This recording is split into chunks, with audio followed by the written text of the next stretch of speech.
अब मान लीजिए कोई हीलिंग करा रहा है, प्रोसेस चल रहा है, सबसे बड़ी गलती क्या करते हैं हीलिंग के टाइम जो स्टूडेंट्स आपके होते हैं जिन्हें आप फ्रेंड कहते हो? कि सबसे बड़ी वो फेथ नहीं करते हैं, उन्हें ऐसा लगता है चलो ट्राई कर लेते हैं। हाँ। पर कमाल की बात यह है कि जो लोग ट्राई करने आते हैं उनको भी फ़र्क होता है, और जो फेथ करके आते हैं उनको तो 200% फ़र्क पड़ता ही पड़ता है। कि जितने लोग भी हैं, सब लोग रात में सोने से पहले पूरे दिन में जो भी जिससे भी जाने अनजाने जो भी गलती से किसी को हर्ट किया हो, किसी को पेन दिया हो, उसके लिए सॉरी कह के सोए और सॉरी मांग के सोए, तो आप देखिए आपकी नींद कितनी अच्छी आएगी। तो क्या सेल्फ लव कोई इंसान अपने आप से प्यार करने के लिए हीलिंग करा सकता है? लोग सेल्फ लव को सेल्फ सेंटर्डनेस की तरह देखते हैं। दोनों बहुत अलग अलग चीज़ें। सेल्फ सेंटर्डनेस तो वो है जब मैं सिर्फ अपने बारे में ही सोचूं, आसपास के लोगों की इच्छाएं या ज़रूरतें मेरे लिए कोई मायने ना रखें। आजकल की जनरेशन ना सेल्फ लव को बहुत ही गलत तरीके से लेती है, उसे सेल्फ सेंटर्डनेस की तरह लेती है। ये मुझे पसंद है इसलिए मैं करूँगी। तो क्या बिना मेडिसिन के किसी को अगर प्रॉब्लम है और उसकी जो बीमारी को ख़त्म करना है, क्या उसमें मेडिसिन भी यूज़ करते हैं हीलिंग के साथ साथ? आप अपने घर के जिस मंदिर पर रोज़ सर झुकाकर प्रार्थना करते हो, क्या उस मूर्ति के अंदर भगवान है? नमस्कार दोस्तों, आपका स्वागत है एक और नए एपिसोड में। मैं हूं आपकी होस्ट, आपकी दोस्त भारती। तो आज के पॉडकास्ट में आप जानेंगे एनर्जी क्या होती है। क्या सच में एनर्जी हमारी लाइफ में बहुत सारी प्रॉब्लम्स क्रिएट कर सकती हैं? क्या एनर्जीज को हम अपनी नेगेटिव और पॉजिटिव जोन में देख सकते हैं, जान सकते हैं? लाइफ में बहुत सारी ऐसी प्रॉब्लम्स आ जाती हैं, बहुत सारे ऐसे ट्रॉमास होते हैं, क्या उनको हील कर सकते हैं? आपने एक शब्द सुना होगा, हील। क्या हीलिंग की जा सकती है? किस तरीके से आप अपनी प्रॉब्लम्स को हील कर सकते हैं? जैसे आपकी बचपन में कोई ऐसा ट्रॉमा हो गया जो आप अभी तक भुला नहीं पाए, वो हाँ, आप एक हीलिंग के द्वारा उसे ठीक कर सकते हैं। और सबसे बड़ी बात, आपने एक चीज़ सुनी होगी कि हम अपने पिछले जन्म में जा सकते हैं, जैसे हम पीएलआर कहते हैं। आज के पॉडकास्ट में आप जानेंगे किस तरीके से हम आत्माओं से बात कर सकते हैं, आत्मा को, अपने मन को किस तरीके से हील कर सकते हैं। तो आज के पॉडकास्ट में बहुत कुछ सीखने वाले हो। घर बैठे आप अपनी हीलिंग कर सकते हैं। तो आज का पॉडकास्ट 1 मिनट भी आपने अगर वेस्ट निकाल दिया आगे, तो हो सकता है आप अपनी हीलिंग करना ना भूल जाएं। तो आप ये पॉडकास्ट एंड तक देखिए, क्योंकि आज हमारे साथ इस पॉडकास्ट में मौजूद हैं एक एनर्जी हीलर मीनाक्षी अवस्थी। अब उनके बारे में अगर मैं आपको बताना चाहूँ, वास्तु एक्सपर्ट हैं, रैकी में उन्होंने ग्रैंड मास्टर कर रखा है, ग्रैंड मास्टर कहेंगे उन्हें, साथ में सर्टिफाइड प्राणिक हीलर जो हर एक प्रॉब्लम को सॉल्व कर सकती हैं। मतलब होता है ना, बॉडी में कहीं पे भी आपके दर्द है उसको हील करना। तो आज हीलिंग की सारा आप बहुत कुछ सीख जाएंगे। बहुत ज़्यादा गुस्सा आता है, उसे कैसे हील करना है, तो इस पॉडकास्ट में आपको वो मिलने वाला है। पॉडकास्ट मिस मत करिएगा। तो हम अपने हीलर का स्वागत करते हैं, एनर्जी हीलर। तो मीनाक्षी मैम, आपका स्वागत है। कैसे हैं आप ma'am? Thank you very much इस पॉडकास्ट में मुझे इनवाइट करने के लिए। मैं बहुत अच्छी हूँ और thank you very much for giving so beautiful introduction of mind. Thank you ma'am. तो हम अपनी चर्चा शुरू करते हैं एनर्जीज को लेके। तो मीनाक्षी मैम, जैसे मैंने आपके बारे में सुना है आप एक हीलर हैं, ठीक है? तो ये हीलिंग का सही परिभाषा क्या है आपके अनुसार? देखिए, अगर मैं सिर्फ हीलिंग शब्द के मतलब पर ही जाऊं तो हीलिंग का मतलब ये होता है कि किसी चीज़ को रिपेयर कर देना, हील कर देना। यानी कि अब हम हीलिंग किस पर्सपेक्टिव में देखते हैं। मान लीजिए हम अपनी बॉडी के हिसाब से देखें, आपको कोई चोट लग जाती है तो वो चोट सही हो जाए तो मतलब चोट हील हो गई है। और जिस हीलिंग के बारे में हम काम करते हैं, हम लोग काम करते हैं, वो सिर्फ फिजिकल हीलिंग नहीं है, इमोशनल भी है, मेंटल भी है, साइकोलॉजिकल भी है। तो जो भी चीज़ आपकी बॉडी में बिगड़ गई है, जिसे हम ठीक करने की कोशिश करें, उसे हम हीलिंग करना कहते हैं। ओके, जैसे अगर कोई मानसिक दर्द से पीड़ित है या फिर इमोशनल बहुत ज़्यादा है, क्या इसको हील किया जा सकता है और कैसे? हाँ, हाँ, बिल्कुल हील किया जा सकता है। और आजकल के ज़माने में तो फिज़िकल हीलिंग से ज़्यादा लोग इमोशनल और मेंटल हीलिंग के लिए ही आते हैं। आजकल के समाज में जिस तरीके से लोगों के ब्रेकअप हो रहे हैं और इमोशनल सेटबैक्स हो रहे हैं, उन सब को हीलिंग की बहुत ज़्यादा ज़रूरत है। और येस, हम उन्हें हील कर सकते हैं। साइकोथेरेपी की बहुत सारी ऐसी टेक्निक्स हैं, जिनसे हम इस लेवल पर जाकर लोगों को हेल्प कर सकते हैं, उनके इस पेन एरिया से बाहर निकाल सकते हैं। मेंटल स्ट्रेस, डिप्रेशन, एंग्जाइटी या एडिक्शन, जो भी आप इस तरीके की चीज़ें देखते हैं, इन सब चीज़ों में जो एनर्जी हीलिंग मोडालिटी है, बहुत ब्यूटीफुली लोगों को हेल्प करती है। और सबसे बड़ी स्ट्रेंथ इस मोडालिटी की ये है कि आपको कोई दवाई नहीं खानी, आपको किसी को टच नहीं करना, आप दूर से ही बैठकर या सामने बैठकर या डिस्टेंस पे बैठकर भी आप लोगों को हील कर सकते हो मल्टी लेवल पर। मतलब उसमें कहीं ना कहीं मेडिटेशन को हमें ऐड करना पड़ेगा, देन उसके बाद हील होगा, या फिर एक हीलर के पास जाके ही हील किया जा सकता है इन सारी नहीं, प्रॉब्लम्स को? मेडिटेशन और हीलिंग दो बहुत अलग अलग चीज़ें हैं, दोनों बहुत अलग अलग चीज़ें हैं। मेडिटेशन आप खुद करते हो, जी कई बार आप बिना किसी गाइडेंस के भी कर सकते हो। आजकल के ज़माने में तो यूट्यूब पर भी आप गाइडेड मेडिटेशन लगा कर सुनकर कर सकते हो। जी। पर कहा तो ये जाता है कि मेडिटेशन के लिए आपके लिए पास एक गुरु होना ज़रूरी है। पर मेडिटेशन तो सेल्फ हेल्प है, वो सेल्फ इम्प्रूवमेंट है, सेल्फ जर्नी है। हीलिंग एक ऐसी चीज़ है जो आप खुद की भी कर सकते हो, ऐसा नहीं है। पर यस, हीलर्स जो दूसरे लोग, हीलर्स एक ऑल्टरनेटिव डॉक्टर की तरह आपके लिए काम करते हैं और आपकी हीलिंग करने में आपकी हेल्प करते हैं। या ये कहना चाहिए कि जो भी हीलिंग प्रोसेस है उसे फास्टर करने में आपकी हेल्प करते हैं, क्योंकि हीलिंग तो बॉडी अपने आप ही कर लेती है। बिल्कुल। आपने खुद भी देखा होगा, कहीं आपको चोट लग जाती है, कट लग जाती है, आप उस पर कोई दवाई ना लगाएं तब भी नेचुरली आप हील हो जाते हो। बिल्कुल। तो फिर बहुत सारे लोगों के मन में ये सवाल आता है, तो फिर हमें हीलिंग करवानी ही क्यों है? पर आप देखो ना, चोट लग जाती है, अपने आप बॉडी ठीक हो जाती है, फिर भी आप डॉक्टर के पास जाके प्लास्टर बंधवाते हो ना, दर्द की दवाई खाते हो ना, इसीलिए हीलिंग ज़रूरी है कि वो प्रोसेस थोड़ा फास्टर हो जाए। ओके, जैसे मान लेते हैं आजकल आपने भी देखा है कि जो जेंजीज हैं, उन्हें बहुत जल्दी ट्रॉमा होता है, छोटा सा ब्रेकअप हुआ, ट्रॉमा में चले गया। उसका अगर ट्रॉमा में कोई है, ब्रेकअप के बाद भी कैसे वो अपने आप को हील करे, कैसे शुरुआत करे उसकी? सबसे पहले तो ये समझना ज़रूरी है, आजकल की जनरेशन इस चीज़ को एक्सेप्ट ही नहीं करती कि हमें हीलिंग की ज़रूरत है। अगर वो सबसे पहले ये बात समझ ले कि यस, मुझे एक हेल्प की ज़रूरत है, या किसी प्रोफेशनल हेल्प के पास ना जाने से भी पहले अगर वो सेल्फ हेल्प की तरफ ध्यान दे कि मुझे सिचुएशन से जल्दी बाहर निकलना है, तो बहुत सारी चीज़ें अवेलेबल हैं जिन्हें आप अपने लेवल पर करके अपने आप को हील कर सकते हो। योगा मेडिटेशन के बारे में तो सभी लोग बात करते हैं, आप किसी के पास भी जाओ, हर एक डॉक्टर कह देता है आपको एक्सरसाइज करनी चाहिए, आपको मेडिटेशन करनी चाहिए।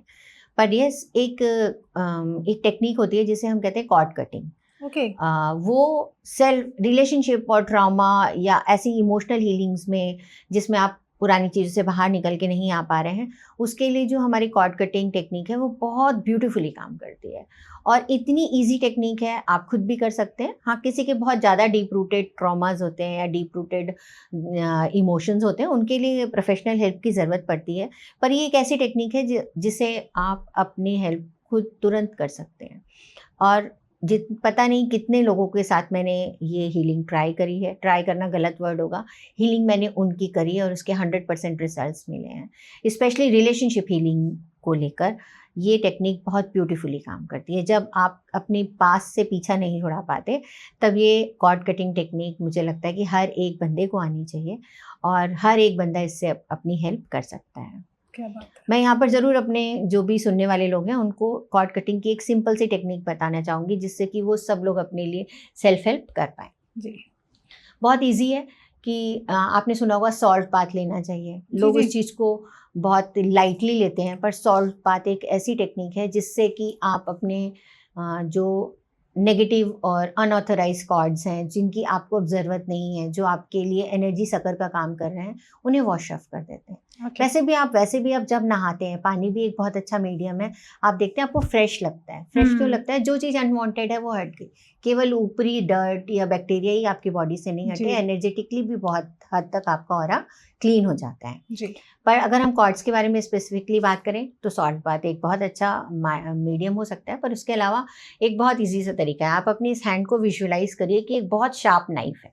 जस्ट मन में सोचिए ये बहुत शार्प नाइफ है और ये जो आपका पेट है, ज़्यादातर कॉर्ड्स यहाँ से कनेक्ट होती हैं। वैसे तो कॉर्ड के बारे में हम लोग 4-5 दिन की वर्कशॉप करते हैं, पर हम इसको बहुत शार्प नाइफ की तरह माने और जस्ट विजुअलाइज करें कि यहाँ से तारें निकल रही हैं हमारी और Okay. वो कॉर्ड्स निकल रही हैं और मैं डिस्कनेक्ट कर रही हूँ। जब आप कॉन्शियसली उनके साथ डिस्कनेक्ट होते हो एक पर्टिकुलर थॉट के साथ, मान लीजिए कोई आपकी बहुत पुरानी याद है जिसे आप सोचते हो आपको बुरा लगता है, आपका कोई लव्ड वन चला गया उसके बारे में सोच के आपको बुरा लगता है, कुछ उसकी बिटर यादें, तो आप ऐसे करके डिस्कनेक्ट करिए, कट कट कट 3 बार ये करिए। जब आप कॉन्शियसली इस एफर्ट को करते हो तो आप देखते हो 2-4 बार करने के बाद आप उस चीज़ से थोड़ा डिटैच होने लगते हो जो आपकी लगातार एनर्जी सक कर रही होती है। ओके। सो रिलेशनशिप हीलिंग में कॉर्ड कटिंग मोडालिटी बहुत ब्यूटीफुली काम करती है। तो मैं चाहती हूँ कि सब लोग इसे जरूर यूज़ करें। बिल्कुल, और बहुत अच्छा भी लगा कि कहीं ना कहीं इस ट्रॉमा को लेकर लोग सालों साल लेके बैठ जाते हैं और हो सकता है अपनी लाइफ ही बर्बाद कर लेते हैं बहुत सारे लोग। ऐसी बचपन के जो ट्रॉमा होते हैं, बचपन में कोई ऐसी घटना घट जाती है जो व्यक्ति भुला नहीं सकता, क्या उसको इस टाइम जैसे 20 साल हो चुके पर वो घटना उसके दिमाग में आज भी है, क्या उसको हील किया जा सकता है? हाँ, बिल्कुल किया जा सकता है। इसमें भी बहुत सारी मोडालिटीज़ काम करती हैं। ना केवल वो घटना जो 20 साल पहले हुई है, अभी तक टॉर्चर कर रही है आपको कॉन्शियसली, वो वाली घटनाएँ आप हील कर सकते हो, बल्कि वो भी जो आपको पता नहीं है पर आज आपका जो बिहेवियर है, वो बिकॉज़ ऑफ योर सम कोई बिटर याद या एक्सपीरियंस की वजह से बचपन की है, उनको भी हम हील कर सकते हैं। आपने इनर चाइल्ड हीलिंग के बारे में सुना होगा। इनर चाइल्ड हीलिंग बहुत ही इम्पॉर्टेंट एक तरीका है इस तरह की चीज़ों को हील करने का। पर this is not the only thing कि केवल इनर चाइल्ड हीलिंग से ही आप ऐसी चीज़ों को हील कर सकते हो, और भी बहुत सारे तरीक़ों से आप उन्हें हील कर सकते हो। बताते-बताते ये ज़रूर मैं कहना चाहूँगी कि जब कोई हमारे पास आता है हीलिंग करने के लिए, मैं उन्हें पेशेंट नहीं कहती, मैं उन्हें फ्रेंड्स कहती हूँ, क्योंकि पेशेंट कहने से ही नेगेटिव वर्ड आ जाता है कि कोई ऑलरेडी जो बीमार है और हमारी कोशिश उनको ठीक करने की है, उनकी हेल्प करने की है। तो जो भी हमारे फ्रेंड्स आते हैं, सबसे पहले ये देखना होता है कि उनकी एक्चुअली प्रॉब्लम का रूट कहाँ है। कभी-कभी जो आज हमें फिज़िकल या इमोशनल इश्यू है, उसका रूट भी आपके बचपन में होता है और कई बार पास्ट लाइफ में भी होता है। तो आपने पास्ट लाइफ रिग्रेशन के बारे में भी सुना होगा। तो जब आप किसी से काउंसलिंग करते हो, किसी से बात करते हो, तो आपको एक्चुअली पता चलता है कि ये जो प्रॉब्लम है इसका डीप रूट कहाँ है, और फिर उस तरीके की थेरेपी में आप उसे लेकर जाते हो। पर यस, बहुत ज़्यादा अच्छे तरीके से ये थेरेपीज़ काम करती हैं आपको आज की लाइफ को और अपने फ्यूचर को बेटर बनाने में। बिल्कुल। अब मान लीजिए कोई हीलिंग करा रहा है, प्रोसेस चल रहा है, सबसे बड़ी गलती क्या करते हैं हीलिंग के टाइम? जो स्टूडेंट्स आपके होते हैं जिन्हें आप फ्रेंड कहते हो, प्रॉब्लम सबसे बड़ी हीलिंग के टाइम गलतियाँ क्या करते हैं? सबसे बड़ी गलती गलती ही कहेंगे इसको, कि सबसे बड़ी वो फेथ नहीं करते हैं। उन्हें ऐसा लगता है चलो ट्राई कर लेते हैं। हाँ। पर कमाल की बात ये है कि जो लोग ट्राई करने आते हैं उनको भी फ़र्क होता है, और जो फेथ करके आते हैं उनको तो 200% फ़र्क पड़ता ही पड़ता है। पर जो लोग ट्राई करने आते हैं उनको भी काफ़ी हद तक फ़र्क पड़ता है, जो फिर आगे कंटिन्यू करते हैं। अभी तक मेरा अच्छा एक्सपीरियंस रहा है इस मामले में। ऐसा कभी नहीं हुआ कि किसी ने मुझे ये कह के छोड़ दिया हो बीच में थेरेपी को कि हमें कोई फ़ायदा नहीं हो रहा। अरे ऐसा आज तक कभी नहीं हुआ। So with the grace of God हम यही विश करते हैं कि जितने लोग भी हमारे पास आएँ, सब ठीक-ठीक होकर जाएँ, हम उनकी हेल्प कर पाएँ, जिस भी तरीके से हम उनकी हेल्प कर सकते हैं। मीनाक्षी मैम, ऐसे ही रिश्तों की बात जब हम कर ही रहे हैं, तो टॉक्सिक जो रिलेशनशिप होते हैं उनसे बाहर निकला जा सकता है हीलिंग के द्वारा? बिल्कुल। हाँ, ये तो आजकल के जो हमारे जनरेशन है उनकी प्रॉब्लम है, और यस, उनसे बिल्कुल निकला जा सकता है। जो टॉक्सिक रिलेशन है वो क्या कर रहे हैं, उन्होंने आपके दिमाग में बहुत ज़्यादा जगह ले रखी है, और हम उन्हें क्योंकि छोड़ते नहीं हैं, उन्हीं के बारे में बार-बार सोचते हैं, इसलिए वो हमारे रिलेशनशिप को और भी ज़्यादा टॉक्सिक करती हैं। इस चीज़ के लिए मैं हमेशा सबको एडवाइस करती हूँ कि हमें फॉरगिवनेस करनी चाहिए। ये जो छोटे-छोटे टूल हैं, फॉरगिवनेस की टूल, ब्लेसिंग्स करना, ये सब हम लोग सोचते हैं अरे हमने माफ़ कर दिया या हम इसे माफ़ नहीं कर पाएँगे। पर एक बार करके देखिए, एक बार इस चीज़ को यूज़ करके देखिए अपनी लाइफ़ में। अगर आप किसी को दिल से माफ़ कर पाते हैं, तो आप इस जो टॉक्सिक रिलेशनशिप के बारे में बात करें ना, कोई भी रिलेशनशिप टॉक्सिक नहीं बचेगी, क्योंकि आप टॉक्सिक खुद बना रहे हैं उस रिलेशनशिप को। आप उसके बारे में नेगेटिव सोच-सोच के अपने आप को परेशान कर रहे हैं, वो आपके लिए है। अगले बंदे को कई बार पता ही नहीं होता। हम कई बार किसी पर्सन से इतना ज़्यादा नाराज़ होते हैं और वो अपनी मज़े की ज़िंदगी जी रहा होता है, और हम उसकी वजह से अपनी ज़िंदगी को ख़राब करके बैठते हैं। करेक्ट। तो येस, फॉरगिवनेस एक बहुत अच्छा टूल है, जिसे सब लोगों को यूज़ करना चाहिए। बल्कि मैं तो कहूँगी कि जितने लोग भी हैं, सब लोग रात में सोने से पहले पूरे दिन में जो भी, जिससे भी जाने-अनजाने जो भी गलती से किसी को हर्ट किया हो, किसी को पेन दिया हो, उसके लिए सॉरी कह के सोएं और सॉरी माँग के सोएं। तो आप देखिए आपकी नींद कितनी अच्छी आएगी, अगली सुबह कितनी अच्छी जाएगी। क्या बात है! आपने एक बीच में बहुत अच्छी बात कही कि कभी सामने वाले को पता ही नहीं चलता है कि जो सेकंड पर्सन है वो नाराज़ है, क्या चीज़ है। तो क्या सेल्फ लव कोई इंसान अपने आप से प्यार करने के लिए भी हीलिंग करा सकता है? ये तो सबसे इम्पॉर्टेंट है। मैं हमेशा अपनी क्लासेस में भी या जो भी मेरे पास आता है, मैं उन सबसे यही कहती हूँ कि अगर आप किसी को प्यार देना चाहते हो, तो सबसे पहले आपके पास प्यार होना चाहिए। अगर आपका ग्लास ही खाली है, तो आप किसी प्यासे की क्या प्यास बुझाओगे? तो इसलिए सबसे पहले अपने आप को लव करना ज़रूरी है। लोग सेल्फ लव लव को सेल्फ सेंटर्डनेस की तरह देखते हैं। दोनों बहुत अलग अलग चीज़ें। सेल्फ सेंटर्डनेस तो वो है जब मैं सिर्फ अपने बारे में ही सोचूं, आसपास के लोगों की इच्छाएं या ज़रूरतें मेरे लिए कोई मायने ना रखें। पर सेल्फ लव तब आता है जब मैं ये देखती हूँ कि मुझे पहले अपने आप को प्यार करना है, अपनी इम्पोर्टेंस को समझना है, फिर जब मेरे पास वो लव होगा तभी मैं दूसरों को भी दे पाऊंगी। तो सेल्फ लव तो एक्चुअली इम्पॉर्टेंट है।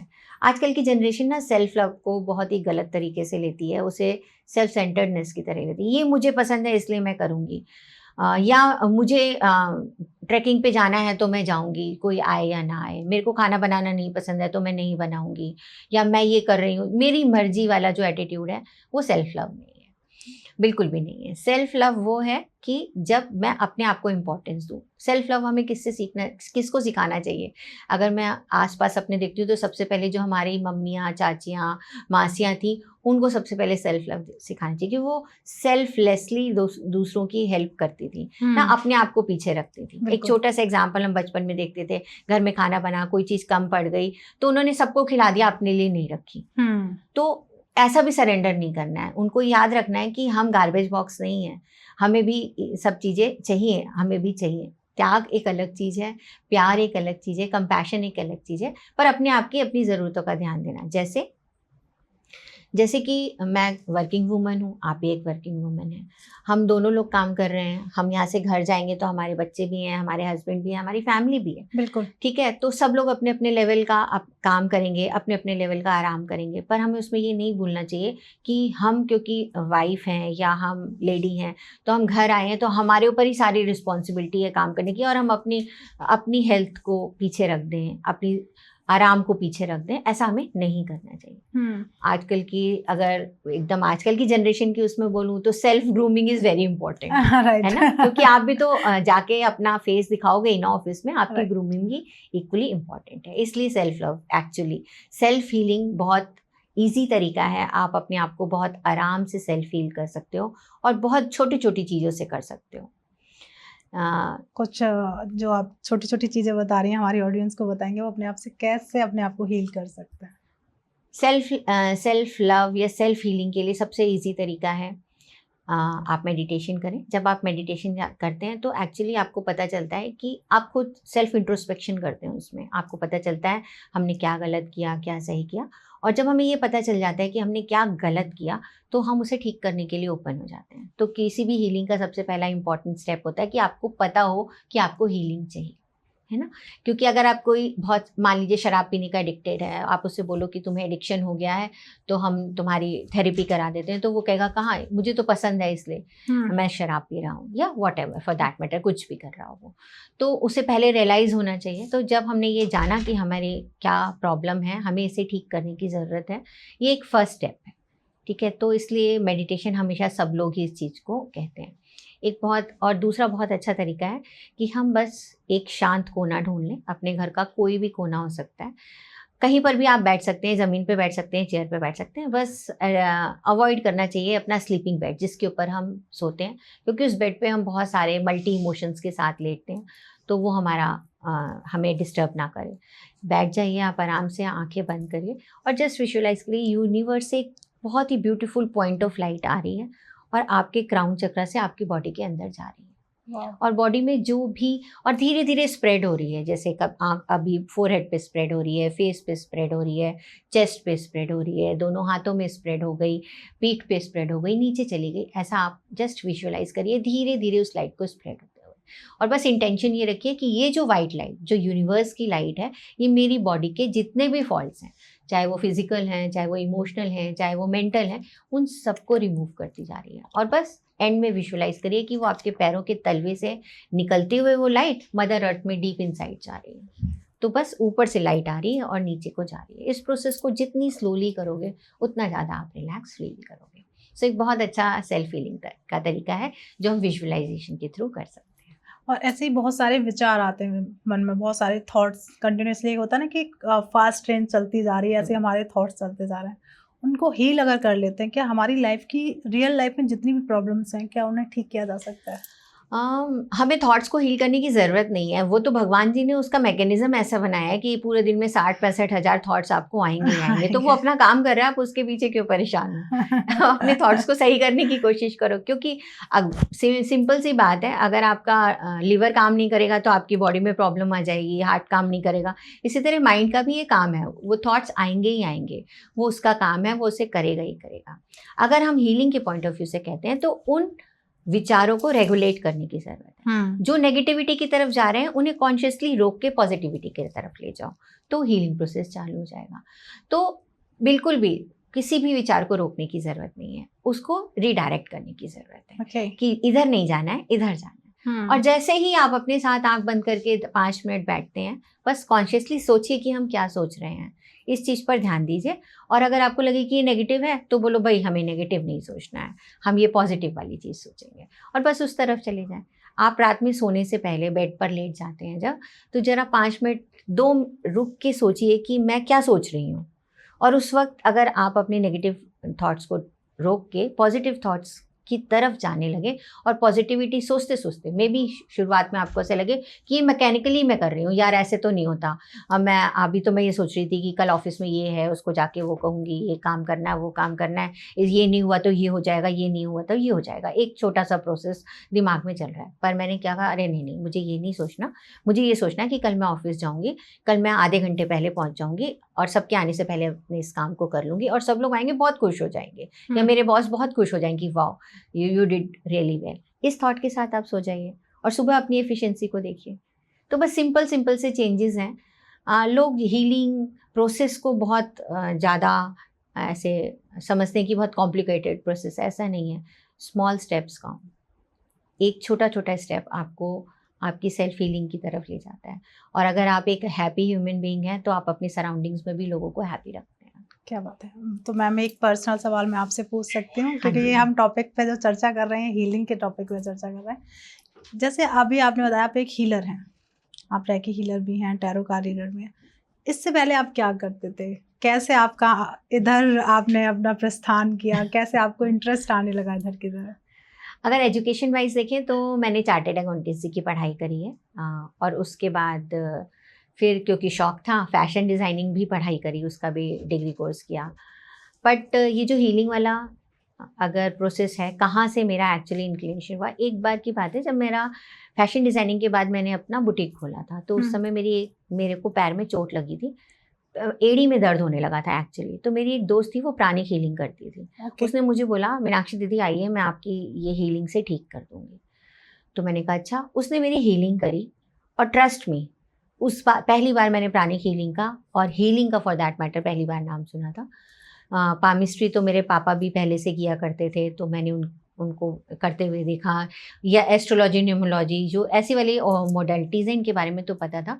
पर ये कई साल पुरानी बात हो गई। उसने मेरी एडी की हीलिंग करी, एंड आई एम आज तक मैं उसके लिए थैंकफुल हूँ कि उसने मेरी वो हीलिंग करी। मैं प्राणिक हीलिंग से इंट्रोड्यूस हुई, और आज तक मुझे अब याद नहीं है कि मेरे लेफ्ट एडी में दर्द था कि राइट एडी में दर्द था। उसने ऐसी हीलिंग करी, and I was really amazed कि किसी हीलिंग से आप, ऐसा भी होता है कि आप हमेशा के लिए हील हो जाते हैं।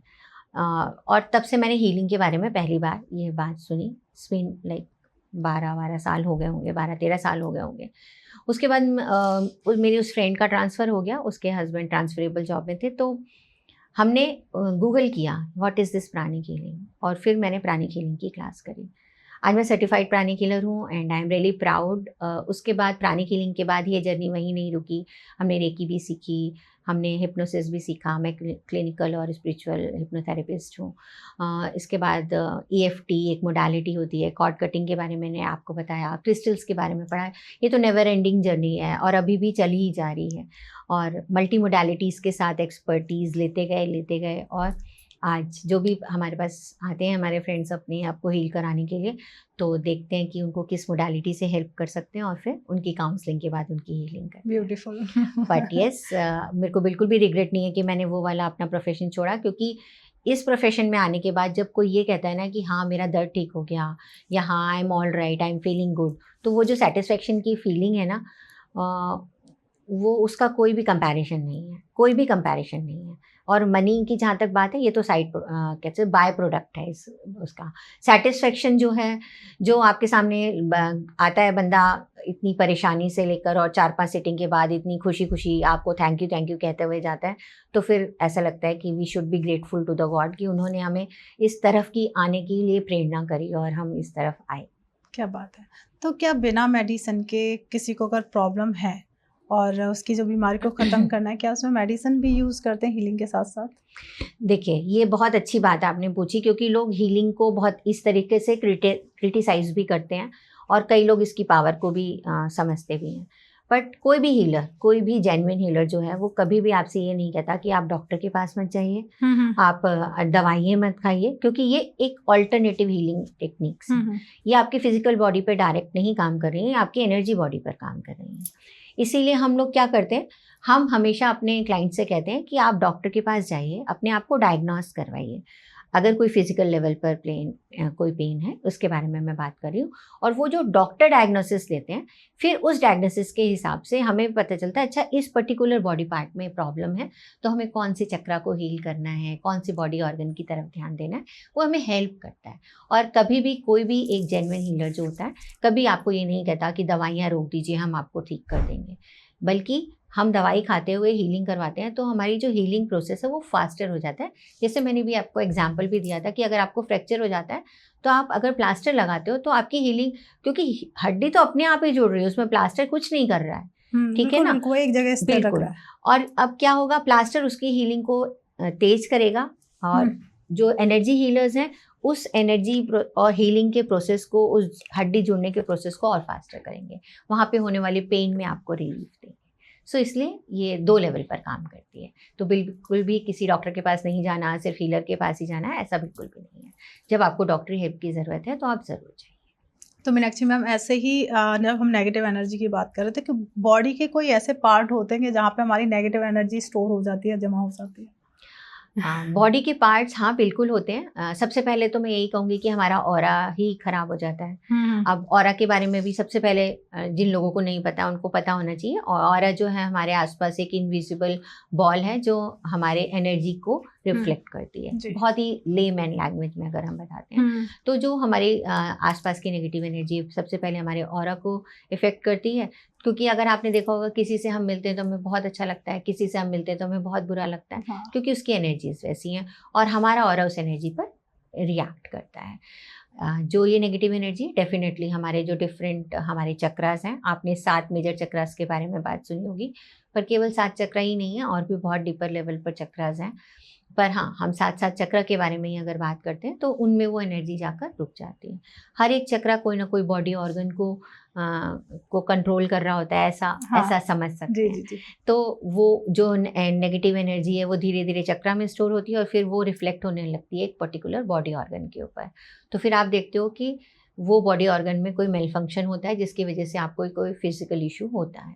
तो बिल्कुल आपके बॉडी के डिफरेंट पार्ट्स में डिफरेंट एनर्जीज रुकती हैं, जो ओवर द पीरियड आपके बॉडी पर किसी डिजीज़ की तरीके से रिफ्लेक्ट होती हैं। तो इसीलिए सेल्फ हीलिंग क्यों इम्पॉर्टेंट है। आप अगर सेल्फ हीलिंग करोगे तो आप अपनी बॉडी को एनर्जी लेवल पर ही क्लीन कर लोगे। जब आपने अपने ऑरा को ही क्लीन कर लिया, एनर्जी बॉडी को ही क्लीन कर लिया, तो वो आपके चक्रा पे आया ही नहीं, चक्रा पे नहीं आया तो आपके ऑर्गन पर भी नहीं आया। तो इसलिए जो रेगुलर मेडिटेशन करते हैं, योगा करते हैं फॉर दैट मैटर, या किसी भी फॉर्म ऑफ एक्सरसाइज करते हैं, वो लोग ज़्यादा स्वस्थ क्यों रहते हैं। रीज़न ये है कि जब हम कोई भी फॉर्म ऑफ एक्सरसाइज करते हैं तो जो हमारे चक्रा हैं वो अपने अंदर की जो गंदी एनर्जी, नेगेटिव एनर्जी से हम कहते हैं, वो बाहर की तरफ एक्सपेल कर देते हैं, तो वो क्लीनर रहते हैं तो हमारी बॉडी हेल्दियर रहती है। तो जैसे अगर किसी हीलर के पास जाते हैं तो बहुत एक होता है कुंडलिनी, जो मैंने बहुत सुना है कि 7 चक्रास को कुंडलिनी एक्टिवेट करती है, तो ये होती क्या है, क्या हम उस पर चर्चा कर सकते हैं? कुंडलिनी एक्चुअली हीलिंग का पार्ट नहीं है। कुंडलिनी जो है वो सेल्फ ग्रोथ, सोल ग्रोथ का पार्ट है। ओके। ठीक है ना। तो जब आप अपनी कुंडलिनी जागृत करते हो तो आपकी एनर्जीज ऊपर की तरफ जाती हैं। वो एक पूरी की पूरी तरीके से एक स्पिरिचुअल जर्नी के बारे में बात है। कुंडलिनी जागृत के बारे में हीलर्स जनरली कुछ नहीं करते, उसके लिए आपके पास एक लर्नेड गुरु होना ज़रूरी है, तभी आप अपनी कुंडलिनी को जागृत कर सकते हो, क्योंकि जागृत करना इतना आसान नहीं है, और अगर कोई कहता है कि हमने कर भी लिया तो उस एनर्जी को हैंडल करना भी इतना ईजी नहीं है। सो ये बहुत डिफरेंट पार्ट है। मेरे ख्याल से हीलिंग से उसका कोई एसोसिएशन है, पर ऐसा डायरेक्ट एसोसिएशन शायद मैं भी आपको एकदम 2 वर्ड में या 2 सेंटेंस में नहीं बता सकती, पर यस बहुत ही अच्छी चीज़ है। जो इसे अचीव कर पाता है वो अपनी लाइफ में बहुत अच्छा ग्रो कर पाता है, स्पिरिचुअली भी और मटेरियलिस्टिक भी। क्या बात है। जैसे तो क्या जो डाइट हम करते हैं या बॉडी को डिटॉक्स करते हैं, क्या वो भी हीलिंग का एक हिस्सा है? बिल्कुल है, बिल्कुल है। हमारा तन वही है जो हम खाते हैं, जी। ठीक है? जैसा हम खाते हैं वैसे ही हमारे विचार भी बनते जाते हैं। ये बहुत सारे लोग नॉन-वेज खाते हैं, नॉन-वेज जो खाते हैं उनसे मुझे कोई परेशानी नहीं है, पर जो नॉन-वेज लोग खाते हैं ऑब्वियसली उनके विचार में, और जो सात्विक भोजन करते हैं, वेजिटेरियन भोजन करते हैं, उनके विचारों में थोड़ा फ़र्क हो सकता है, क्योंकि वो किसी और के भी इमोशंस को ले रहे हैं। जिस भी प्राणी को मार के खाया जा रहा है, फॉर दैट मैटर जो भी जैसे भी उनका प्रोसेस है, वो उसके इमोशंस उनके फूड में आ रहे हैं कहीं ना कहीं, है ना? तो टॉक्सिक थॉट प्रोसेस हो सकता है, सबका होता है, मैं क्लेम नहीं करती, पर हो सकता है अगर हम प्रोसेस को समझें तो एक साधारण इंसान इस बात को समझ सकता है। जो सात्विक भोजन करता है डेफिनेटली उसके बॉडी के अंदर वो वाले हार्मोन या वो वाले थॉट प्रोसेस तो नहीं जा रहे हैं, कम से कम, है ना? तो यस, आप जो जैसे खाते हो, अब ऑब्वियसली आप अगर मेडिकल साइंस के हिसाब से प्रोटीन खाओगे तो इसका ये फ़ायदा है, ग्रीन लीव्स खाओगे तो इनका ये फ़ायदा है। बिल्कुल, जैसा आप जितना कम और जितना सात्विक भोजन खाते हो उतनी अच्छी आपकी बॉडी अंदर से रहती है, आपका गट अच्छा रहता है, उतनी अच्छी आपकी बॉडी बाहर से स्वस्थ रहती है, और यस आपकी हर तरीके से ग्रोथ आपके लिए हेल्प करती है। तो मीनाक्षी मैम, ऐसे ही आत्मा की हीलिंग और मन की हीलिंग, क्या दोनों में अंतर है या फिर दोनों एक ही हैं? नहीं, आत्मा के हीलिंग तो बहुत ही डिफरेंट चीज़ है। आत्मा का हीलिंग तो स्पिरिचुअल जर्नी के बारे में है। हम में से कितने लोग आत्मा की जर्नी या आत्मा की हीलिंग तो हमारे और आपके बस के बारे में भी बात नहीं है। बड़े-बड़े गुरुजन अगर कोई हेल्प कर दें तो अलग बात है। वो पाथ दिखा देते हैं, क्योंकि हर एक आत्मा को अपनी हीलिंग खुद ही करनी पड़ती है, और जो गुरुजन होते हैं, जो बड़े लोग होते हैं, वो आपको एक पाथ दिखाते हैं कि भई ये रास्ता है, इस पे चलोगे तो आपकी मुक्ति हो जाएगी ना, जी, मोक्षा की तरफ। जी। कोई सबको अपनी सेल्फ जर्नी खुद करनी पड़ती है। ये वाली हीलिंग तो ऐसी है जिसमें कोई हेल्प नहीं कर सकता। हाँ, लर्नेड लोग आपको रास्ता ज़रूर दिखा सकते हैं। और मन की हीलिंग? मन की हीलिंग तो आप समझ लीजिए तन की हीलिंग है। अगर हम आज आजकल के हिसाब से समझें एक बहुत ही साधारण तरीके से, तो मन की हीलिंग वो हो गई जो हम कहते हैं ना, मेरे इमोशंस, मेरा मेंटल स्टेटस, तो यस उसकी हीलिंग हम कुछ हद तक हमारे लिए पॉसिबल है। क्या बात है। जैसे मीनाक्षी मैम, मैंने देखा है कि लोगों को नींद नहीं आती है, रात भर जागते रहते हैं, अगर नींद लेनी है तो उन्हें टैबलेट खानी पड़ती है। क्या हीलिंग के द्वारा उस प्रॉब्लम को ठीक किया जा सकता है? बिल्कुल किया जा सकता है। ये आजकल के लोगों की बहुत ही ज़्यादा, फिर से मतलब ऐसा कहना चाहिए कि बहुत ज़्यादा लोग इस प्रॉब्लम से त्रस्त हैं। तो नींद ना आने के तो वैसे बहुत सारे रीज़न हैं। इस पर बहुत सारे लोग रील्स बनाते हैं, बहुत सारे लोग इस पे बात भी करते हैं। पर नींद कैसे आए, या नींद को हम हीलिंग से ठीक कर सकते हैं, नहीं कर सकते? बिल्कुल कर सकते हैं। यहाँ मैं मेंशन करना चाहूँगी, मैंने एक पर्सन की हीलिंग करी थी। वैसे तो मैंने इंसोम्निया के बहुत सारे लोगों की हीलिंग करी है। वो 3 से 4 टैबलेट खाती थी, फिर भी वो कहती थी सुबह 4-4 बजे तक वो जगती रहती थी। और मैंने उनकी करीब 1 से 1.5 महीने हीलिंग करी थी। 1 से 1.5 महीने की हीलिंग में ही उनकी ना केवल वो दवाई छूट गई थी, बल्कि वो 5 से 6 घंटे की नींद अपने आप नेचुरली उन्हें आने लगी थी। क्योंकि नींद ना आने के बहुत सारे विजिबल रीज़न तो हैं ही हैं। जब हम आजकल विजिबल रीज़न के बारे में बात करते हैं तो लोग कहते हैं आप स्क्रीन बहुत देखते हो। इसके बाद बहुत सारे इनविजिबल रीज़न्स भी हैं जो एनर्जेटिक लेवल पर आपके किसी ऑर्गन, किसी चक्रा को परेशान करते हैं। तो अगर जिसको भी नींद ना आने की प्रॉब्लम है, तो मैं उनसे ये कहूँगी कि सबसे पहले वो 2 चीज़ें अगर अपनी लाइफ में अपनाते हैं, मुझे नहीं पता उनकी क्या कंडीशन है नींद ना आने के लिए, पर 2 ये चीज़ें शायद स्टेप उनको हेल्प कर पाएँ। एक पहला तो ये कि वो पूरे दिन में 24 घंटे में कभी भी घास पर नंगे पैर करीब आधा घंटा चलें या बैठें। इससे उनकी ग्राउंडिंग होगी, और बहुत सारे नेगेटिव इमोशंस जो हैं वो मदर अर्थ अपने आप ही एब्जॉर्ब कर लेती है। दूसरा, रात में सोने से पहले नहाएं, और नहाने में भी अगर वो सॉल्ट बाथ ले पाएँ तो बहुत ही अच्छी बात है। और सॉल्ट बाथ में भी अगर वो सॉल्ट के अंदर, सी सॉल्ट के अंदर थोड़ी सी कॉफ़ी मिलाकर फिर अगर उससे बात लेकर वो सो पाएँ, तो आप देखेंगे कि बहुत हद तक उनकी बॉडी को रिलैक्स मिलेगा, माइंड को रिलैक्स मिलेगा। और टाइमली सोने की कोशिश करें। टाइमली सोने के बारे में सबका क्राइटेरिया अलग-अलग हो सकता है। मैं बोलूँगी कि 10:30-11 बजे तक अगर आप सो जाते हैं, तो नेचुरल आपकी बॉडी की जो रिदमिक साइकिल है, वो भी आपको अच्छी नींद लेने में हेल्प करती है। क्या तो बात है। Yes, pranic healing is very much capable और other healing modalities are very much capable in helping you in these kind of situations. क्या बात है। ऐसे लोगों को गुस्सा बहुत आता है, बहुत ज़्यादा एंगर इश्यूज ज़्यादा हैं, हाँ। क्या उनको भी हील किया जा सकता है? हाँ, बिल्कुल हील किया जा सकता है। जैसे कि मैं हर एक चीज़ में ही बोल रही हूँ, हाँ, किया जा सकता है। बिल्कुल, हीलिंग बहुत पावरफुल चीज़ है। बिल्कुल, आप एंगर इश्यूज़ को भी हील कर सकते हो। आप एंगर इश्यूज़ को भी हील कर सकते हो। और उसमें दूसरा जो हीलर है, वो तो आपकी हेल्प कर ही सकता है, पर आप सेल्फ हेल्प भी कर सकते हो। कैसे? बहुत बार ऐसा होता है कि लोगों को पता नहीं होता है कि मुझे गुस्सा आ रहा है, उनके लिए तो हीलर ही चाहिए। पर अगर मुझे पता है कि मुझे अचानक से गुस्सा आ गया, या मैं इस रियलाइज़ेशन में हूँ कि आजकल मुझे बहुत सारा गुस्सा आ रहा है, तो जैसे ही आपको गुस्सा आए ना, उस वक़्त आप एकदम से चुप हो जाइए और रिवर्स काउंटिंग करने लगिए। ये बहुत ही अच्छा ब्यूटीफुल सबकॉन्शियस को ट्रेन करने का टूल है, रिवर्स काउंटिंग करना। ओके, 10, यानी कि 9, 8। 10, हाँ, बिल्कुल इस तरीके से करने लगे। तो क्या होता है, बहुत ही साइंटिफिक रीज़न है कि कॉन्शियस माइंड गुस्सा हो रहा था, अचानक से आपका माइंड शिफ्ट हो गया एक थॉट से दूसरे थॉट की तरफ। तो ओके। वो गुस्से को भूल के दूसरी तरफ लग जाएगा। या कहा जाता है, मैं तो हमेशा सलाह देती हूँ कि आप पानी पीजिए, तुरंत पानी पीजिए, पर पानी भी ऐसी जगह पीजिए, सपोज़ आप यहाँ टेबल पे बैठे हैं, तो 4 कदम उठ के जाइए और पानी पीजिए। सपोज़ आप अपने यहाँ घर में बैठे डाइनिंग टेबल पे, तो जाइए फ्रिज खोलिए और पानी पीजिए। इतना एफर्ट करने से ही आपका जो थॉट प्रोसेस जो एंगर का चल रहा होता है, वो ब्रेक हो जाता है और आप काफ़ी हद तक अपने एंगर को कंट्रोल कर सकते हो। क्या? जो इस अवेयरनेस में आ जाता है, वो तो बहुत जल्दी ही कर पाता है कंट्रोल। पर हाँ, अगर किसी को बहुत ज़्यादा ही प्रॉब्लम है, तो they can take help of the healers. तो मैम, जैसे आपने कहा हर चीज़ को हील किया जा सकता है, लेडीज़ को चाहिए अपनी ब्यूटी इन्हेंस करनी है तो क्या वो भी हील की जा सकती है? हाँ, बिल्कुल हील की जा सकती है। प्राणिक हीलिंग में तो बहुत ही अच्छा एक टूल है, जिसे हम प्राणिक फेस लिफ्ट कहते हैं। ओके। उसमें आप अपने प्राणिक फेशियल करा के, जो रेगुलर फेशियल आप हम पार्लर्स में जाके घंटा-घंटा लगवाते हैं, आप बिना टच करे, इवन हीलर आपको नॉट इवन टच भी नहीं करेगा और वो आपकी स्किन पर बढ़िया सा ग्लो ला देगा, आपके क्या रिंकल्स बात है। ख़त्म कर देगा, आपकी बॉडी को स्क्रब कर देगा।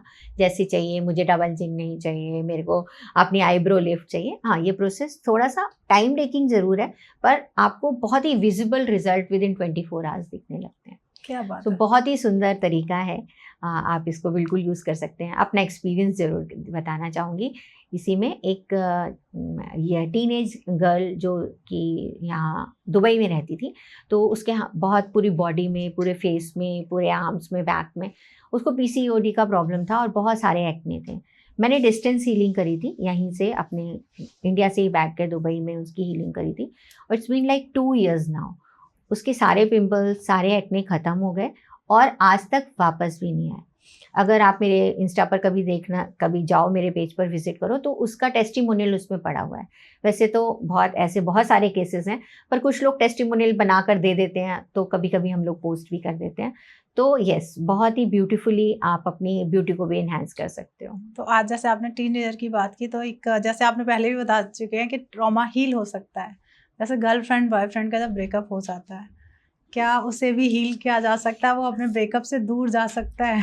बिल्कुल जा सकता है। अभी मैंने थोड़ी देर पहले ही आपको एक टूल बताया था, सेल्फ हेल्प टूल है कॉर्ड कटिंग करना। एक तो वही बहुत अच्छा ब्यूटीफुल तरीका जी, है, जी, जी। ठीक है? इससे किया जा सकता है। पर कई बार लोग बहुत ही ज़्यादा ऐसी चीज़ों में बहुत ज़्यादा इंडल्ज हो जाते हैं, शायद अपने आप की हेल्प ना कर पाएँ।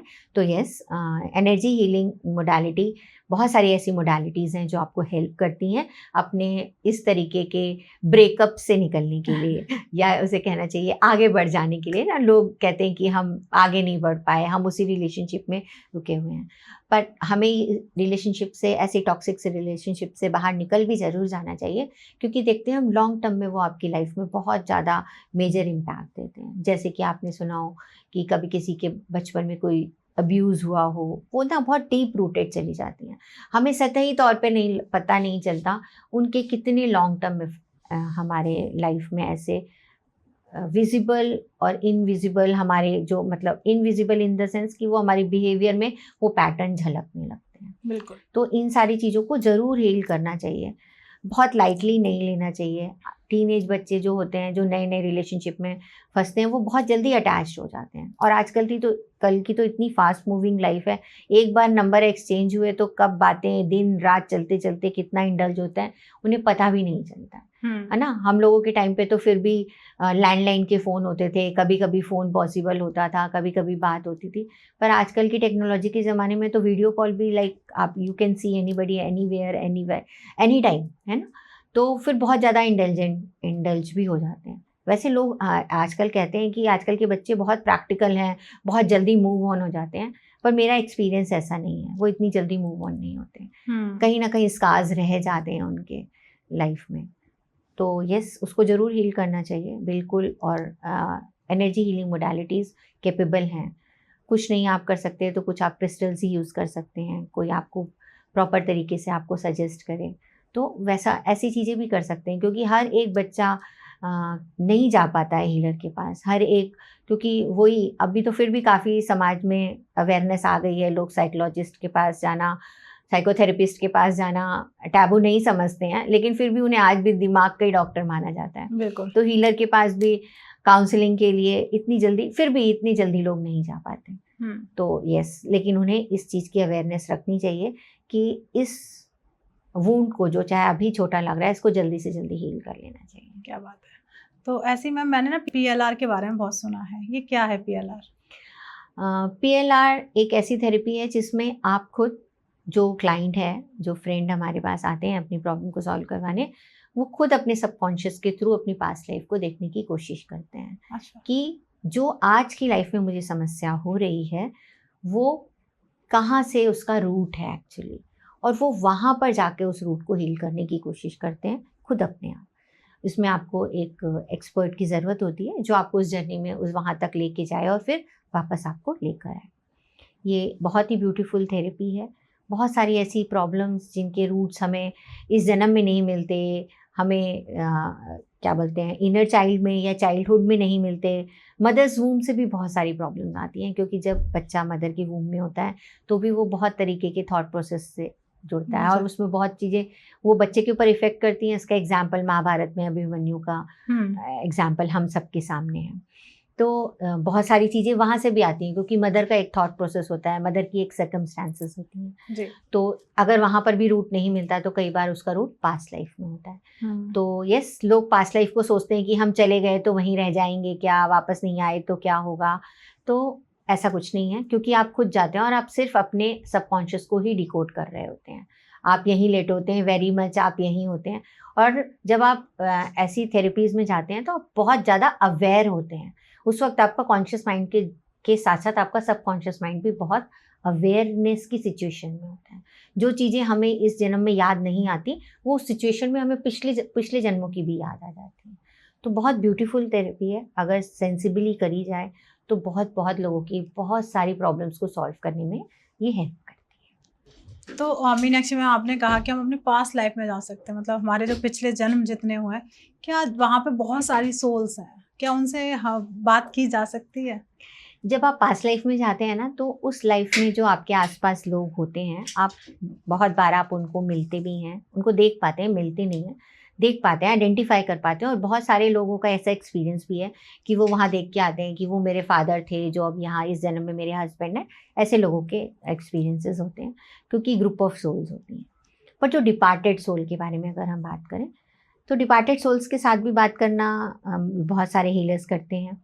बहुत सारे मीडियम्स बनते हैं, चैनल्स बनते हैं, उनके साथ कनेक्ट होते हैं एनर्जेटिकली और उनसे बात करते हैं जी। पर इन सारी तरीकों में मेरा जो पसंदीदा तरीका है वो ऑटो राइटिंग है, जिसमें आप डिपार्टेड सोल के साथ कनेक्ट होते हैं और जो भी क्वेरेंट का क्वेश्चन होता है उस क्वेश्चन के आंसर को लेने की कोशिश करते हैं। एनर्जेटिकली आप उससे जब कनेक्ट होते हैं तो उनके आंसर आपको मिल जाते हैं। बहुत सारे इस तरीके के बहुत सारे एक्सपीरियंस मेरे रहे हैं, जिसमें हमने बहुत सारे लोगों को इस समय हेल्प करी है, उन लोगों से बात करके जो चले गए। ऑटो राइटिंग में सबसे ज़्यादा बिलीफ मेरा अपने एक्सपीरियंस के बाद आया। 2 साल पहले की बात है, मेरी मदर नहीं अच्छी नहीं थी और आईसीयू में एडमिट थी। She was not in a condition to talk. We need to take few decision medically. तो हम लोग सोचते थे कि कैसे करें, हम सब बहुत परेशान थे। कोई भी अपने घर के बंदे को, चाहे किसी भी सिचुएशन में, सब यही चाहते हैं कि वो ज़िंदा बच जाए, वापस आ जाए, फिर से अच्छा हो जाए। पर मेरी मॉम की सिचुएशन बहुत ही ज़्यादा ख़राब होती जा रही थी। फिर मैंने खुद तो नहीं किया था, मैंने किसी से हेल्प ली कि प्लीज़ आप उनके साथ कनेक्ट होइए, क्योंकि वो अभी बात नहीं कर पा रही हैं मुझे देखकर, पर वैसे तो उनकी सोल है, एनर्जीज़ हैं। तो आप प्लीज़ उनके साथ कनेक्ट होइए और पूछिए हमारे सर्टेन क्वेश्चन के आंसर कि हम इसमें क्या डिसीजन लें, है ना? अगर आपसे डॉक्टर ये कहे कि ये नहीं करवाओगे तो 2 दिन में चली जाएँगी, तो आप कई बार ऐसी सिचुएशन में फँसते हो कि आपको समझ में नहीं आता कि हम क्या डिसीजन लें। तो वो मेरी स्टूडेंट ही थी और उन्होंने मेरी मॉम के साथ कनेक्ट करके उनके लिए ऑटो राइटिंग करी। आप ट्रस्ट नहीं करोगे, उन्होंने ऐसी-ऐसी बातें ऑटो राइटिंग में मेरी मॉम के साथ, जो हमें क्वेश्चन का आंसर चाहिए था वो तो 100% हमें मिल ही गया। जैसे कि आपको एक एग्ज़ाम्पल देती हूँ, मेरी मदर के पास एक ब्लू कलर की कांजीवरम साड़ी है।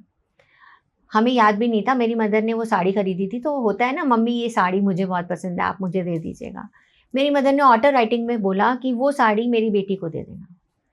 वो हॉस्पिटल जाते वक़्त अपने गोल्ड की इयररिंग्स और अंगूठी वगैरह अपने ड्रेसिंग टेबल पे उठा के रख के गई थी, किसी को नहीं पता था। We were not in a situation कि हम सर्च करें कब कहाँ क्या रखा है। उन्होंने उस ऑटो राइटिंग में बोला कि ड्रेसिंग टेबल पे कुछ रखा है, उसे उठा लो। वी वेंट देयर और हमने देखा वहाँ उनकी ज्वेलरी ऐसे ही ओपन में पड़ी हुई है। तो उनके साथ कनेक्ट होके, और जो हमारा इम्पॉर्टेंट डिसीजन था उसमें भी उन्होंने हमें हेल्प करी, बताया कि yes I want this, please go ahead with this. So auto writing बहुत सारे लोगों को बहुत तरीके से हेल्प कर सकती है। ऐसे और भी बहुत सारे एक्सपीरियंस हैं। किसी की फैमिली में डिस्प्यूट था प्रॉपर्टी को लेकर, वो जानना चाहते थे कि जिनकी प्रॉपर्टी है वो एक्चुअली क्या चाहते थे, उनका अचानक से जाना हो गया, उनके साथ कनेक्ट हुआ, उन्होंने बताया ये चीज़ इसको दे दो, ये चीज़ इसको दे दो, ये चीज़ इसको दे दो। पर बात ये है कि ये सारी मोडालिटीज़ को सेंसिबली और पॉजिटिवली यूज़ करने की ज़रूरत है। लोग इसे नेगेटिव तरीके से, किसी को हार्म करने के लिए ऐसे नहीं यूज़ करना चाहिए। और मुझे लगता है कि बहुत सारे अच्छे हीलर्स हैं जो इन्हें बहुत पॉजिटिवली यूज़ करके लोगों की हेल्प कर रहे हैं। तो मैम, जैसे आपने पीएलआर और इसके बारे में बताया, इसमें एक होता है हिप्नोसिस बोलते हैं, वो भी इसी का ही पार्ट होता है या डिफरेंट, ये होता है क्या? थोड़ा इसके बारे में भी जानना चाहूँगी। नहीं, hypnotherapy is very much part of PLR, जो हम पास्ट लाइफ रिग्रेशन करते हैं या इनर चाइल्ड हीलिंग करते हैं, ये हिप्नोसिस का ही प्रोसेस है। एक तरीके से हिप्नोटाइज करना। हाँ, हिप्नोटाइज़ करना ही, हिप्नोटाइज़ ही किया जाता है। पर हिप्नोटाइज़ करने का मतलब ये नहीं है कि मैं आपको हिप्नोटाइज़ कर दूँगी तो आप मेरी उँगलियों पे नाचने लगोगे, ऐसा वाला हिप्नोटाइज़ का मतलब नहीं है। हिप्नोटाइज़ का मतलब है कि to reach certain state of mind, जहाँ पर आप जिस क्वेश्चन के आंसर ढूँढ रहे हो, आप उसको ठीक कर पाओ, उसको आंसर को जान पाओ। कई बार क्या होता है कि कोई एक चीज़, मेमोरी हमारी बचपन की रह गई और वही मेमोरी हमें आज तक प्रॉब्लम दे रही है। हम क्या करते हैं, उस सर्टेन फेज़ में जाते हैं और हिप्नोटाइज़ होकर ही जाते हैं। उस सर्टेन फेज़ में जाके हम लोगों को दिखाते हैं कि देखो ये सिचुएशन थी। उस वक़्त मान लो क्या होता है कि मेरे पेरेंट्स ने मेरे साथ उस समय बहुत गलत किया। कई लोगों के बच्चों के मन में ये रह जाता है। तो हम जाके दिखाते हैं कि भई देखो ये सिचुएशन थी, आपके माँ-बाप की ये स्थिति थी, उन्होंने वो डिसीज़न इस वजह से लिया। वो आपके साथ गलत नहीं करना चाहते थे। तो वो मेमोरी करेक्ट हो गई ना, वो इमोशन वहाँ करेक्ट हो गया। देखो, मेमोरी तो वहीं की वहीं रहेगी, पास्ट कोई भी नहीं बदल सकता। पर उस बच्चे के मन में ये क्लैरिटी तो आ गई कि मेरे मॉम डैड ने जो भी डिसीजन लिया, वो मुझे हार्म करने के लिए नहीं लिया था। वो उनकी सर्कमस्टेंसेस में उन्हें जो सही लगा वो उन्होंने लिया। तो वो एक जो मॉम डैड के प्रति जो भी नेगेटिविटी थी, वो उसको एटलीस्ट उस इमोशन को वहाँ पर ख़त्म करके प्रेजेंट लाइफ में आए। तो क्या हुआ, इस जन्म में मॉम डैड के साथ एक हार्मोनियस रिलेशनशिप बन पाई। ठीक है, तो फिर क्या होता है, कई बार उन लोगों के पास्ट ट्रॉमास ऐसे होते हैं जो उनकी फ्यूचर रिलेशनशिप को भी कहीं ना कहीं जाके इफेक्ट कर देती है। तो इस तरीके से हेल्प करती है आपको आपके प्रेजेंट को अच्छा करने में और आपके फ्यूचर को भी अच्छा करने में। ओके, तो ऐसे ही बहुत लोगों को कहते हैं कि हमारे कुछ एंजल्स होते हैं जो हमारे आसपास रहते हैं। क्या हम पीएलआर से जाके, उस जर्नी में जाके, क्या उन लोगों को देख सकते हैं हमारे आसपास कौन है? देखिए, एंजल्स जो हैं उनकी कोई फॉर्म नहीं है। एंजल्स होते हैं, बिल्कुल एक पैरेलल एंजेलिक वर्ड है, बिल्कुल है, जो आपको हर तरफ से हर टाइम पर आपको हेल्प करते हैं। आप खुद भी एक लेडी हैं, आपने कभी कभी महसूस किया होगा कोई मेरे को पीछे से देख रहा है, कोई यहाँ से क्रॉस हो गया। बहुत बार ऐसे एक्सपीरियंसेस होते हैं। हम सोचते हैं कोई नहीं है, अरे मेरा वहम होगा। कोई ना कोई अच्छी सोल, कोई ना कोई हमारा वेल विशर जो हमारी हेल्प करने, हमें प्रोटेक्ट करने आता रहता है। एंजल्स बहुत अच्छे होते हैं। जब भी आप उन्हें हेल्प करने के लिए बुलाते हैं, वो आपकी हेल्प करने ज़रूर आते हैं। पर अगर आप ये कहो कि मैं किसी सिस्टम से जाके उनको देख लूँ, तो ये पॉसिबल नहीं है। क्योंकि जो देख पा रहे हो वो पृथ्वी पे यहाँ पर देख पा रहे हो। जब आप एनर्जी वर्ल्ड में जाते हो तो हर एक चीज़ एनर्जी है, प्रकाश है, एक कैसे फ्रीक्वेंसी है, एक वाइब्रेशन है। वहाँ पे उनका कोई आकार नहीं है, तो आप उन्हें नहीं देख पाते। तो आजकल जो एंजल नंबर्स चल रहे हैं, क्या वो एक सही है या मिथ है एक तरीके का? नहीं, मिथ नहीं है, मिथ नहीं है। नंबर्स की सर्टेन फ्रीक्वेंसी होती है, उनको उन फ्रीक्वेंसीज़ को यूज़ करने का सर्टेन वे होता है। पर हाँ, आजकल के युग में जैसे क्विक रेमेडी की तरह लोग उसे यूज़ करते हैं। तो अगर आपका फेथ है, तो पानी भी आपको दवाई की तरह लगता है। तो उसी तरीके से क्विक रेमेडी भी आपके लिए काम करती है। तो सब कुछ तो आपके दिमाग में ही है। आप प्लेसिबो इफ़ेक्ट कह सकते हैं उसे, है ना? यही तो लोग कहते हैं कि होम्योपैथिक दवाई प्लेसिबो इफ़ेक्ट है, उसमें कुछ नहीं होता, मीठी गोलियाँ होती हैं, पर लोग खा के ठीक हो जाते हैं। तो इसी तरीके से आप सोशल मीडिया पे जो क्विक रेमेडीज़ देखते हैं, इस पर भी बड़ी डिबेट लोग करते हैं कि ये नहीं होता, ये लोग झूठ फैला रहे हैं, ये कुछ भी है। मैं बस इतना किसी कोई कंट्रोवर्सी में नहीं जाते हुए ये कहती हूँ, आपके लिए वो काम करता है जिस पर आप फेथ करते हो। आप अपने घर के जिस मंदिर पर रोज़ सर झुकाकर प्रार्थना करते हो, क्या उस मूर्ति के अंदर भगवान है? आप कैसे सिद्ध करोगे? फेथ है। आप मानते हो कि वो मूर्ति है, वो भगवान है, वो मेरी रक्षा करेंगे, तो वो आपकी रक्षा करते हैं। तो सब कुछ एनर्जी है, सब कुछ वाइब्रेशन है, सब कुछ आप अपनी फ्रीक्वेंसीज़ को जितना हाई करते जाते हो, उतनी हायर फ्रीक्वेंसीज़ के साथ आपकी ट्यूनिंग होती जाती है और आपकी मैनिफेस्टेशन अच्छी होती चली जाती है। एक चीज़ और जो थोड़ा-सा मुझे लगता है ऑडियंस को भी अटपटा सवाल लगेगा, लोग ना आजकल वेट लॉस के पीछे बहुत भाग रहे हैं। क्या उसकी भी हीलिंग की जा सकती है? क्योंकि हाँ। लोग ना, जो लेडीज़ थोड़ी हेल्दी हो जाती है, कहीं न कहीं ट्रॉमा में भी चली जाती है, लोग हुँ। उन्हें बॉडी शेमिंग करते हैं। तो क्या इस वाले पार्ट को हीलिंग के द्वारा ठीक किया जा सकता है? बिल्कुल किया जा सकता है, बहुत सारी हीलिंग मोडालिटी हैं। सबसे पहले एक बहुत छोटी-सी हीलिंग मोडालिटी है जिसे हम ईएफटी कहते हैं, जिसमें हम टैपिंग करते हैं बॉडी के डिफरेंट पार्ट्स में। तो सबसे पहले उस टैपिंग के थ्रू तो हम ये जो बॉडी शेमिंग वाला चीज़ है उसको ख़त्म करते हैं, यानी कि सेल्फ लव पैदा करते हैं। भगवान ने हर एक इंसान को अलग बनाया है, कोई मोटा है, कोई पतला है। जो पतला है वही अच्छा है, ऐसा तो कोई क्राइटेरिया है नहीं। तो यस, पहले तो ये चीज़ों को ठीक करना पड़ता है, इस चीज़ की हमें हीलिंग करनी होती है और उसके बाद यस, आपको एनर्जी हीलिंग जो प्रोसेस है उससे भी आप काफ़ी हद तक जब आप अपने माइंड को कंट्रोल कर पाते हो, एज आई सेड, सब चीज़ आपके फेथ पे चल रही है।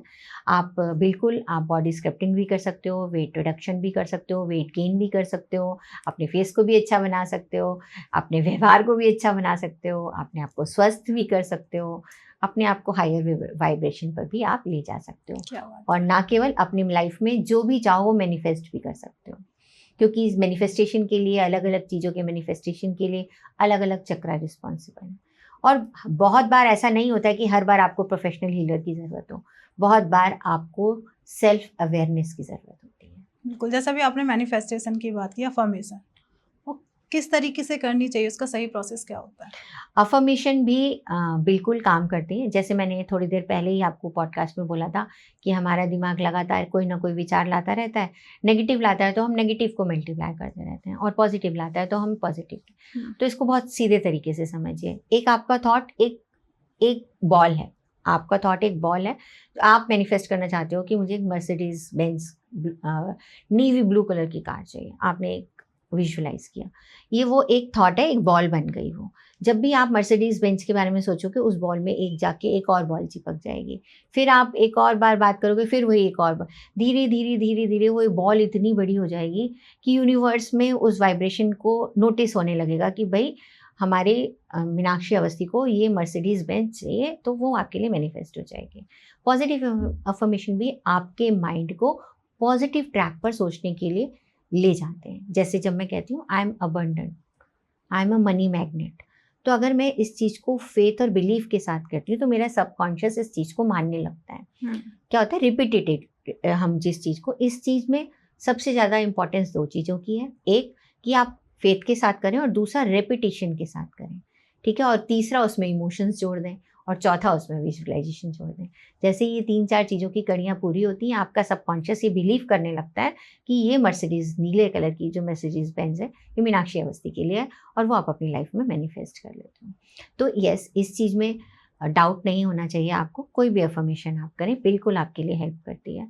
अफर्मेशन के साथ अगर आप विजुअलाइजेशन करते हो, उसी चीज़ को विजुअलाइज करते हो कि ये हो रही है, बिल्कुल, क्योंकि आपका सबकॉन्शियस माइंड कोई भी चीज़ इमोशंस के साथ स्टोर करता है और विजुअलाइजेशन पिक्चर की तरह से आपको स्टोर करता है। तो क्या मेरे लिए मैनिफेस्ट करेगा? मैंने जब भी जितनी बार भी अभी मैंने पॉडकास्ट में मर्सिडीज बेंज ब्लू कलर की बोली, मेरे आंखों के सामने वो कार आ गई। तो मेरा माइंड सबकॉन्शियस ये चीज़ को रजिस्टर कर रहा है। और दूसरी एक चीज़ फीलिंग आ गई कि मैं उसे ड्राइव करूँगी तो मुझे कितनी बढ़िया खुशी होगी, वो हैप्पीनेस की फीलिंग अटैच हो गई।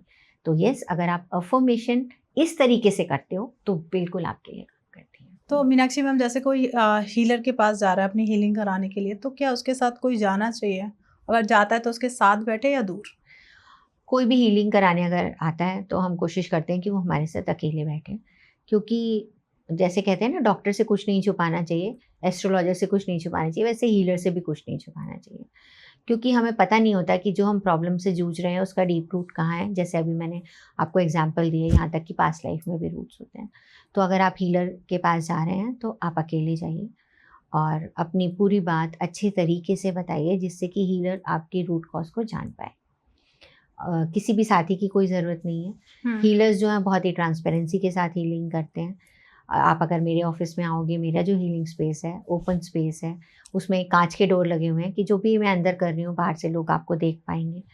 हाँ, पर अगर ज़्यादा लोग, क्योंकि हम एनर्जी वर्क कर रहे हैं, हर एक बंदर की अलग अलग एनर्जी है, तो जनरली हम कोशिश करते हैं कि हम हीलर के साथ अकेले रहें। पर हीलिंग करने के लिए हमें फेस टू फेस बैठने की भी ज़रूरत नहीं है, क्योंकि स्पेशली प्राणिक हीलिंग, रेकी, ये सारी हीलिंग मोडालिटीज़ जो हैं, ये डिस्टेंस हीलिंग में भी बहुत अच्छा काम करती हैं। मैंने भी आपको एग्जांपल दिया ही कि दुबई में एक लड़की थी जिसका मैंने हीलिंग करी। तो ऐसे हज़ारों केस हैं। हम लोग लॉन्ग डिस्टेंस हीलिंग करते ही रहते हैं।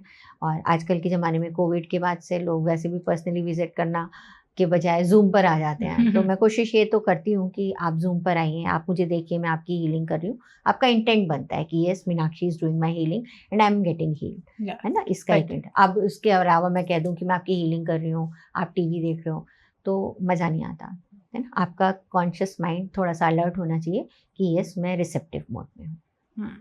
तो ऐसे ही अब मान लीजिए हीलर हीलिंग सबकी कर रहा है, अलग-अलग एनर्जीज़ के साथ मिल रहा है। तो क्या हीलर को भी ज़रूरत नहीं होती कि अपनी हीलिंग कराएँ? किस तरीके से, और सबसे ज़्यादा ज़रूरत भी है, और फिर वो अपने आप को ऐसी एनर्जी से प्रोटेक्ट कैसे करे?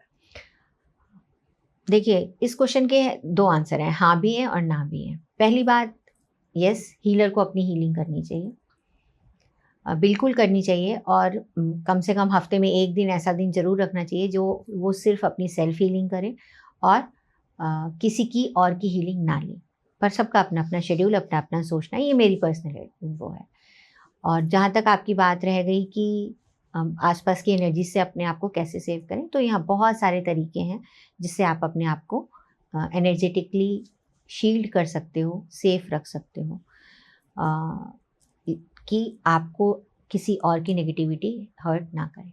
इसमें सबसे ज़्यादा और ईजीएस्ट और मोस्ट इम्पॉर्टेंट तरीका है कि आप मेडिटेशन करें।